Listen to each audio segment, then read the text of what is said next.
warahmatullahi wabarakatuh. Perkenalkan, nama saya Dea Sabella dari kelas 11 IPA 4.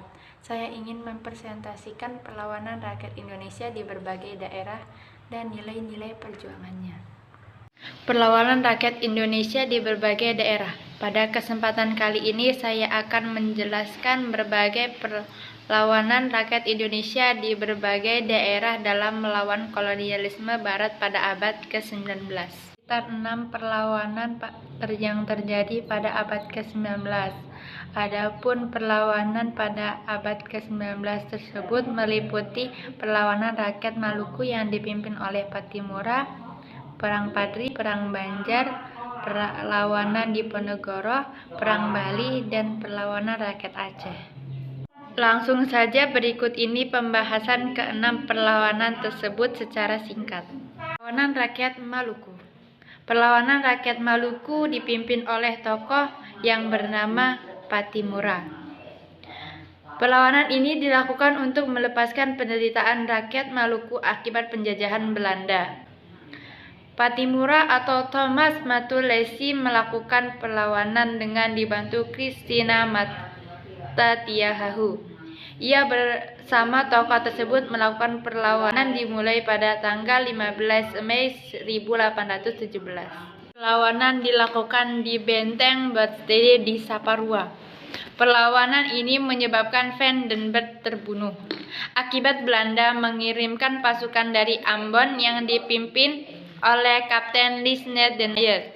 Pattimura kemudian ditangkap Belanda dan dihukum gantung di Benteng Victoria. Perang Padri.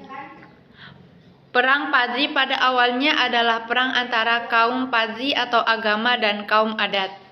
Perang saudara tersebut meluas karena Belanda ikut campur tangan membantu kaum adat. Berikut ini latar belakang atau penyebab perang antara kaum Padri dan adat. Keinginan kaum Padri meluruskan ajaran Islam di masyarakat. Perkembangan adat matrilineal tidak sesuai dengan ajaran Islam. Adanya adat istiadat yang bertentangan dengan syariat Islam. Perebutan pengaruh antara kaum adat dan golongan agama.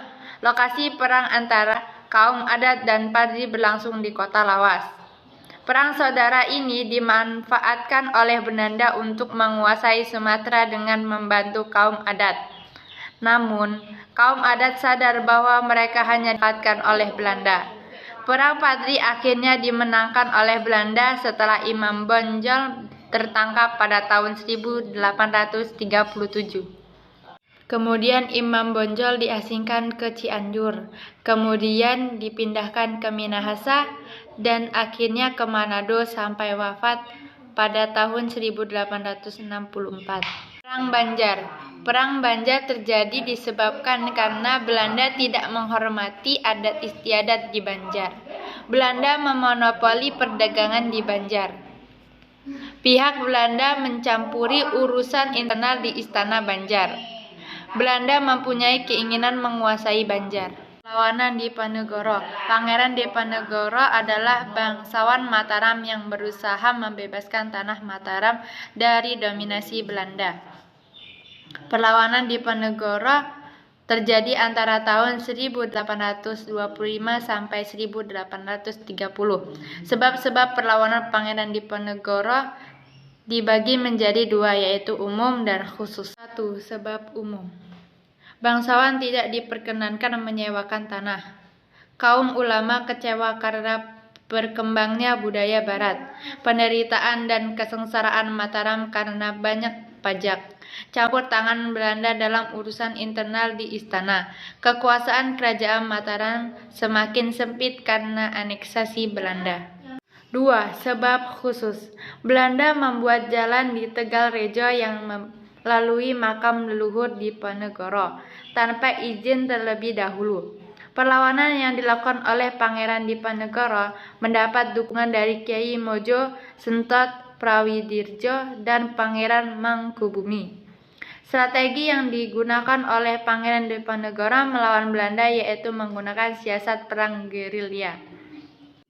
Hal ini kemudian menyebabkan Belanda kewalahan menghadapinya. Sementara Jenderal de Kock atau pemimpin pasukan Belanda menggunakan siasat benteng Stelsel. Perang Bali. Sebab-sebab perlawanan rakyat Bali terhadap Belanda yaitu Belanda memonopoli perdagangan di Bali. Belanda menuntut dihapusnya hukum Tawang Karang. Perlawanan rakyat Bali diawali pada tahun 1849 ketika Belanda berusaha menguasai kerajaan Buleleng. Rakyat Buleleng yang dipimpin oleh Patih Jelantik berusaha mempertahankan dengan bertahan di benteng Jagaraga. Puncaknya yaitu melakukan perang secara besar-besaran yang diberi nama Perang Puputan. Rakyat Aceh. Faktor-faktor terjadinya perlawanan rakyat Aceh terhadap Belanda antara lain satu sebab umum. Aceh masih terus berhubungan dengan Turki. Atas dasar Tarkat Sumatera 1871, pihak Belanda berhak untuk menguasai wilayah Sumatera. Belanda berusaha menguasai Aceh karena letaknya secara strategis. 2. Sebab khusus. Tuntutan Belanda agar Aceh mengakui kekuasaan Belanda tahun 1837 ditolak dengan tegas oleh Sultan Mahmud Syah. Istana Sultan dan kota raja berhasil dikuasai Belanda pasca serangan yang dilakukan pada tahun 1837. Namun serangan tersebut tidak berhasil memadamkan perlawanan yang dilakukan oleh rakyat.